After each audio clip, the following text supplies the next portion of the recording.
আমার কথা শুনেন, আমার কথার উত্তর দিলি আপনার আরো বেশি টাকা দিবানি।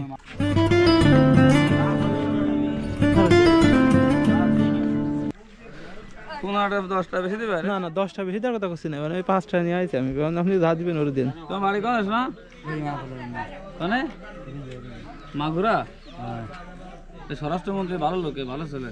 একটু বড় দিন। 10 টাকা দেন তুমি তো 5 টাকা আসলে। আপনি পান খান নাই? হ্যাঁ এদিকে তো কোনটা আইছেন? বাড়ি কনে কনে? আরে শুনেন আমার কথা শুনেন, আমার কথার উত্তর দিলি আপনার আরো বেশি টাকা দিবানি। কোন তলার দিকে? এই হাতের এটা কি আরবেন? হ্যাঁ এ কি আরবেন? আরে শুনেন, আপনি 5 টাকা চাইছেন না, আমি আপনার 20 টাকা দিবানি। আমি যা যা কই কেন 5 টাকা আপনি পাবেন আমার কাছে? এই তো এই বাত নরম কাটতেছেন। নতুন ছোটা কিনে দিই, আমি জামা কিনে দিই। না না শুনেন শুনেন, আপনার যদি নতুন দাম আমি কিনে দিই তাহলে আপনি নেন। ভালো আছে না?